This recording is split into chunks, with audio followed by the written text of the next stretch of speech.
Greetings, Tony from Old River Hardgoods again.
Well, the music you were listening to in this segment was Angel's March from my fourth CD, Eternity Bridge. The links to both the full version of the song and a video I made back in the days when I was still rocking a winter beard are down there in the description if you want to follow up on it. And today's video, as the title says, is a look at some of the tools used in the timber framing business. This is not a video on how to do timber framing. There's plenty of those out there. We're just taking a closer look at a few of the tools. So, as always, I hope you learned something and sit back and enjoy. First tool we're going to take a look at is the broad axe. This, of course, is a tool that's used for squaring off timbers, doing the rough work, and we'll take a look at the adze, which is used for doing the finer work. But this one here has a standard issue flea market guy refinish job, meaning he painted it black and then hit it with the shiny stuff, and I just haven't felt compelled to spend the hour and a half to clean it up, but I'm going to.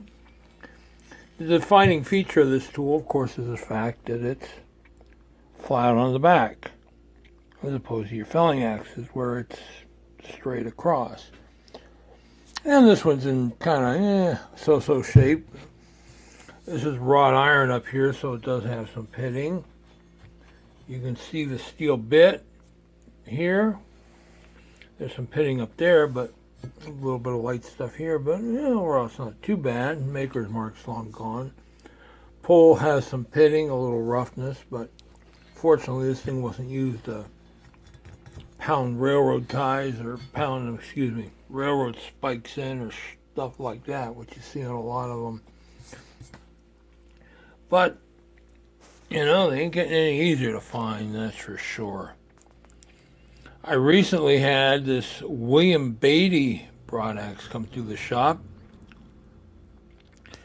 Beatty was a Philadelphia area tool maker, part of a family of tool makers, worked from the 1830s until the 1870s.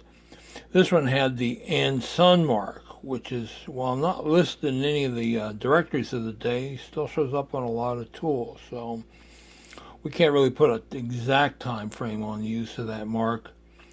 And this one was actually in fairly good shape. I mean, it had some patina, but it wasn't too bad at all. And unfortunately, I got it in, got it cleaned up, got it listed, sold it almost immediately. As a matter of fact, I could have sold 3 of the freaking things. And it was just one of those days where it was so busy I didn't have time to do a proper video on it. So we're just doing picture show.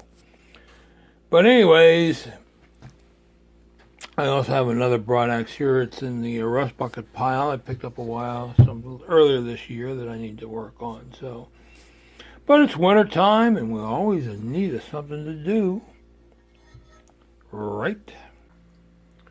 Well, later on in this video, you'll see we're on a flea market segment where I talked about picking up this guy. And this is a carpenter's. They're called ship's carpenters, adze heads, or hammer pole adze heads. a couple different names. Anyways, this one was made by the William Greaves and Sons of Sheffield, England. William Greaves and Sons started in business in 1835, and they built the Sheaf Works, which was one of the first full-scale factory buildings in Sheffield. They worked until 1849, and unlike a lot of tools of the era, which were marked cast steel, this one is marked this electroboracic, I can't even say it, steel. That term was used from 1839 until 1849, and based on that little bit of information, this guy is between 174 and 184 years old. Fortunately, it does not show its age. And I did do some cleaning on it when I got it. The flea market guy, he has this trick that he does where he gives it a quick coat of black paint, light spray job, thankfully, and then hits it with the shiny stuff. And I took that off and I spent some time on the wheel with it and did a little wet sanding with 400 grit to get some stuff off of it. And the steel bit's actually really nice. I mean, yeah, there's a little frosting, or what I call frosting. Yeah, it's going to need a little touch-up of work. The iron body's got some pitting. The eye is fairly good. There is a small check right there. You can see, but it doesn't travel to the inside. And of course, the hammer pull does have some couple of chips on the one corner, but again, you know, we're talking a tool that would have been used pretty hard. I didn't get a handle with it. I've got a couple handles here, but the way the post office is with shipping long items, I mean, you wind up paying an additional $25 to $30 just for the extra shipping length on the handle. Yeah, not my idea of a good time. But anyways, this is a really nice example of this tool, and this is the kind of condition they do not show up in very often. And fortunately, this one didn't take too long to sell, and by the time you see this video, it should have arrived at its new home. So, another great collectible.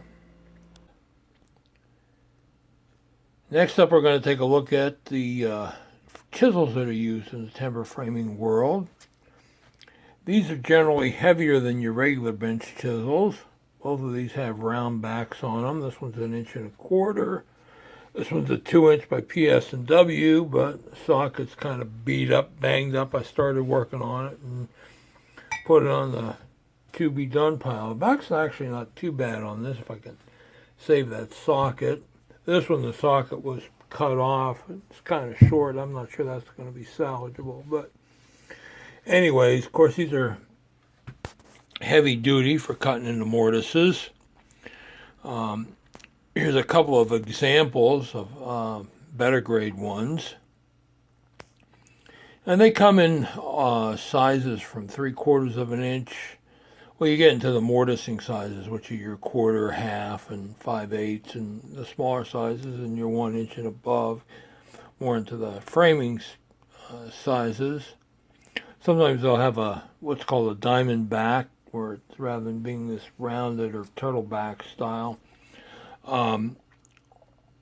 But needless to say, these, like everything else, are getting few and far between. A better look at these guys here. And of course, another chisel that gets used is the corner chisel. Although I tend to call them wheelwright's corner chisels because that's what they were primarily used for. Some of the timber framer guys get their panties in a knot when I fail to mention them. And they do find their way into cleaning out and making mortises for that kind of work. So And here's a few examples of those. Again, they're few and far between. I've had a couple this year. A few years ago, I had like 7 or 8 in one year, and then of course they just disappeared off the face of the earth. So, anyways, good chisels are hard to find. And if you look at the pictures close, you'll see the style of the handles. Those are heavier handles with a iron bang ring at the end. Geez, good handles at one point were bringing $25-$30 a piece. But don't find too many orphan handles around either, and I tend to save those for when I get a good chisel. So, anyways, another style of ads that's fairly commonly found is the railroad ads. Now this one here I haven't done any cleaning on, obviously. This one was made by the Whitting's Verona Company. Let me get to mark. There it is. See that little stick figure guy? Tree, whatever it is. They were longtime makers of tools for the railroads, mining industries, and of course a lot of blacksmithing tools that went along with those. And this one's kind of in decent shape as is. It's got some patina on it, obviously. Original green paint. The edges needed some help. It's pretty solid. Believe it or not, these are still available new. Not by this maker. Oh, I forget the name of it off the top of my head, but these still get used occasionally for trimming up the odd railroad tie. So they just got to do one replacement of one without doing a machine. And yeah, this one's got a back bevel on it too, so I might do some grinding on it. But anyways, obviously we will need a handle, and unfortunately, as I said in the other video, the cost of shipping handles these days has gotten hideously expensive, at least with the post office, and you throw the weight of an ad's head in there with it, and you wind up paying $50-$60 to ship the whole mess. So I just sell the heads. But anyways, this one with a little work's going to be a good solid user, that's for sure. Another tool used by timber framers of all varieties was the slick. This, of course, is a big chisel, and it would have an equally or longer handle to it. This was a pushing tool or a paring tool. It was used to take very fine slices off of the tops and sides of tenons to help them fit into the mortises. It was never meant to be hammered on, although a lot of them unfortunately were, like this one. This one was made by John Beatty, who worked around the Philadelphia, PA area from 1838 until 1879. The whole Beatty family's got quite a history to it, which you should do some research if you're interested. And this one came out in decent condition. It's got some pitting on the iron body. Socket had some mushrooming cleaned off at some point in time. It's got some dings. The steel bit on the back does have a patch of pitting here, but once you get past that, it's not too bad. So you get to the iron, there's just some scratches there, but no cracking. And again, as I said, a slick is different than a framing chisel because the handle's off, or the socket's offset, so allows this to be used in a completely flush condition, or flush manner. Duh. One of those days, right? It's Monday when I'm recording this. Yeah, then this will need some work, but hey, I'll tell you, they don't show up too often. I showed an older one and one or two videos back, a couple videos back, and well, we'll see how long it takes to sell this one, because they ain't cheap for me to buy in the first place.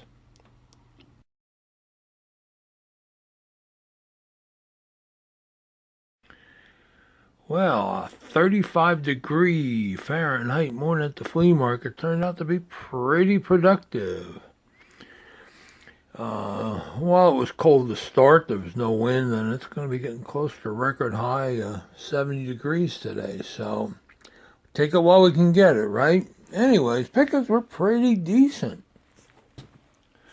Got a pair of hand-carved wooden corn shucking, husking pegs. I used to sell these all the time, and then the stupids took over on eBay and started giving them away. So I haven't gotten any for a while, but I figured, well, I'll give them a try, right? A different looking hand-forged bale hook, hand-forged stone chisel. Add that to the pile. I put those together and make sets out of them. A neat. I don't know if this is a crate hammer or what this is. It's not sharp on the end, and it's definitely hand forged. And I don't know, just one of a kind things you find. Lufkin, 1178 steel zigzag rule. He's just a little TLC. Another Lufkin, 1206 aluminum zigzag rule. Stanley Sweetheart, number 53.5 Architect's rule, in pretty good shape overall.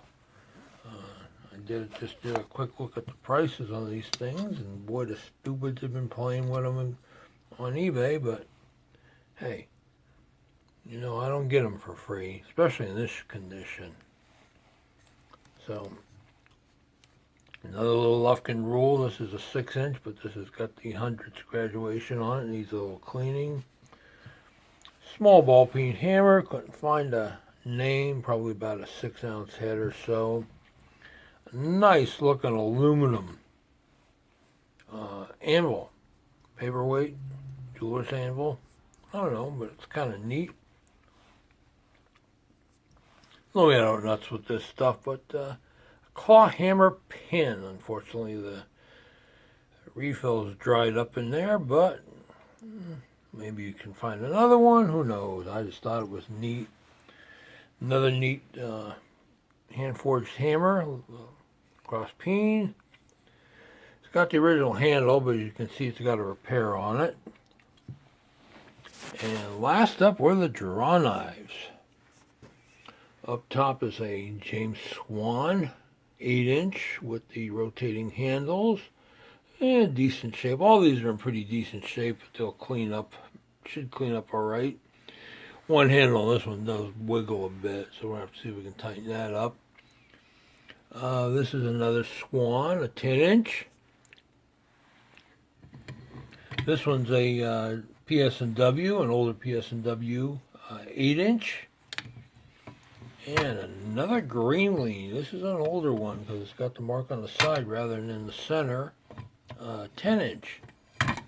Seems to be raining these guys, right? But hey, I'll take them. So anyways, hey, not a bad haul for a cold October morning. Well, today was technically the last day of the Saylorsburg Flea Market for this season. Supposed to go till tomorrow, but it's supposed to be pouring down rain, so we're kind of all figuring that nothing's going to be happening. And pickings were okay. You know, a lot of people came out for it. You know, usual lots of yard sale stuff, but I did get some tools. So, starting with this really nice looking William Greaves & Sons ads, hammer pull ads. Somebody did hit it with the shiny stuff, so I got to get that off. A few bits of paint in there, but overall, this thing's really clean. It almost looks unused, except for a few chips on the edge. Buck Brothers Gouge. Oh, I'm guessing that's a Miller Falls plumb bob under all that string. A pretty nice Stanley Handyman English version. Number 3 size plane. Good shape except for a little oil on the body. A not so pretty Stanley 9 1/4 block plane. A Craftsman 3704 adjustable mount block plane. Same as a Stanley 9.5, and that might even be a Stanley, hard to tell. But looks to be in pretty good shape. Needs a little TLC. A pair of Sargent pliers with the wire cutters on the sides. Just a little patina showing on it. A Warrington pinion hammer. Looks to be hand forged and handle shot, but do something with the head. A nice looking aluminum non-marring hammer. A few dings, but it's definitely not a beat to crap. A Stanley 750 half-inch paring chisel with the original handle. Looks like it was Stanley Phillips stubby screwdriver. I forget the model number, but it's got the markings on the blade, and I can fix the handle up a bit. And last is a PS&W patented C-clamp. Definitely needs some cleaning. 2.5-inch screw, but yeah, these are good collectibles. So, anyways, not a bad haul for the last day of October. And that's all for this one, folks. I hope you learned something. And as always, if you like what you're seeing, please hit that subscribe button to be notified when new videos are posted. Thanks for watching, and bye.